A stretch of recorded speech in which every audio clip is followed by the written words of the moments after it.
Kapayapaan mga pamana! Mga bata, meron na ba kayong nagawang mga bagay na hindi nyo kayang gawing mag-isa? Ano ang ginawa nyo? Sumuko ba kayo o nanghingi kayo ng tulong sa iba? Kanino kayo humingi ng tulong? Alam niyo ba na mayroong laging handang tumulong sa atin? Sino kaya iyon? Tama, ang Diyos! Alam niyo ba, mayroong isang kwento sa Biblia na tungkol sa mga Israelitang tinulungan ng Panginoon noong sila ay may laban at nahihirapan? Paano kaya sila tinulungan ng Diyos? Malalaman natin sa kwento pinamagatang Tinulungan ng Diyos ang Israel na mababasa sa Exodus chapter 17 verse 8 to 16.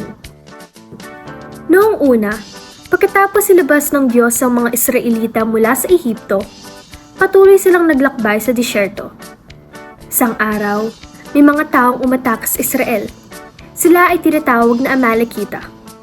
Natakot ang mga Israelita, pero hindi sila pinabayaan ng Diyos. Sinabi ni Moises kay Josue, "Pumili ka ng mga lalaki at lumaban tayo."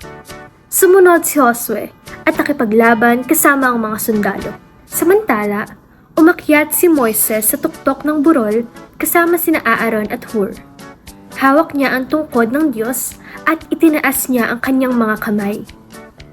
Habang nakataas ang mga kamay ni Moises, nananalo ang Israel. Pero kapag napapagod siya at bumababa ang kanyang mga kamay, nananalo ang kalaban.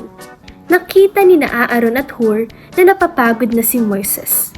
Kaya pinaupo nila siya sa isang bato at inalalayan ang kanyang mga kamay. Isa sa kaliwa at isa sa kanan. Dahil sa tulong ng Diyos at sa pagtutulungan nila, nanalo ang Israel sa laban.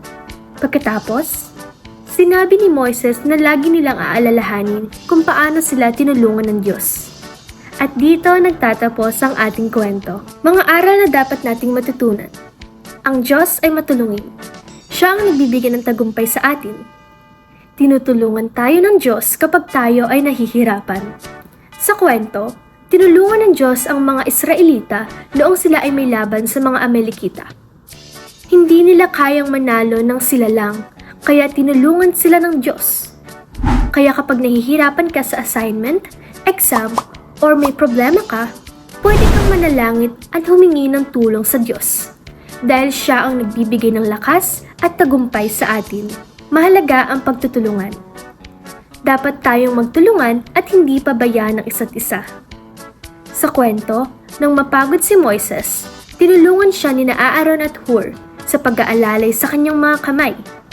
Kaya kung sakali, may kaklase, kaibigan, o kapatid ka na nahihirapan, pwede mo siyang tulungan sa pag-aaral, paglilinis, o simpleng pagtulong sa kanya. Magtiwala tayo sa Diyos. Maniwala tayo na kaya tayong tulungan ng Panginoon. Kahit may laban at natatakot ang mga Israelita, nagtiwala sila sa tulong at kapangyarihan ng Diyos. Kapag natatakot ka or may problema ka, huwag ka agad sumuko. Manalangin ka at magtiwala sa maggagawa at kapangyarihan ng Diyos. Dumadako na tayo sa ating activity. Ating alamin kung nakinig kayong mabuti sa ating kwento. Sagutin ang mga sumusunod. Maaari nyo nang kunin ang inyong mga papel at panulat. Panuto, isulat ang letra ng tamang sagot. Una, sino ang tumulong sa Israel sa laban? A. Kaibigan. B. Hari. C. Diyos. Pangalawa, sino ang namuno sa pakikipaglaban sa mga Amalekita? A. Moises. B. Josue. C. Aaron. Pangatlo, ano ang ginagawa ni Moises habang may laban? A. Natutulog. B. Kumakain. C. Nagtataas ng kamay. Pang-apat, sino ang tumulong kay Moises nang siya ay mapagod? A. Mga bata. B. Aaron at Hur. C. Mga hayop. Pang-lima, bakit nanalo ang Israel? A. Dahil malakas lang sila. B. Dahil marami sila. Or C. Dahil tinulungan sila ng Diyos. Activity 2. Sino ang tinulungan mo? Ang mga materyales na kailangan ay bond paper, lapis, crayons, or colored pencils. Mga bata, isipin ninyo kung sino ang natulungan ninyo. Maaring natulungan ninyo ang inyong mama, papa, kapatid, kaklase, or kaibigan. Pagkatapos, i-drawing ninyo ang inyong sarili habang tumutulong sa ibang tao.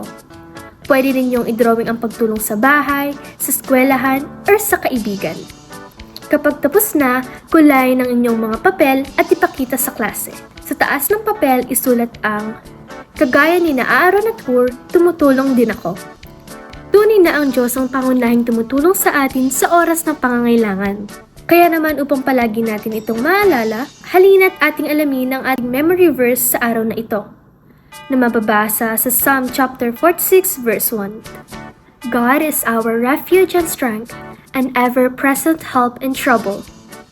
Oh, hanggang dito na lang muna mga pamana ha. Palagi tayong umasa at maniwala na nariyan ang Diyos upang tayo tulungan. Maraming salamat sa inyong pakikinig. Hanggang sa muli, Miss Pa!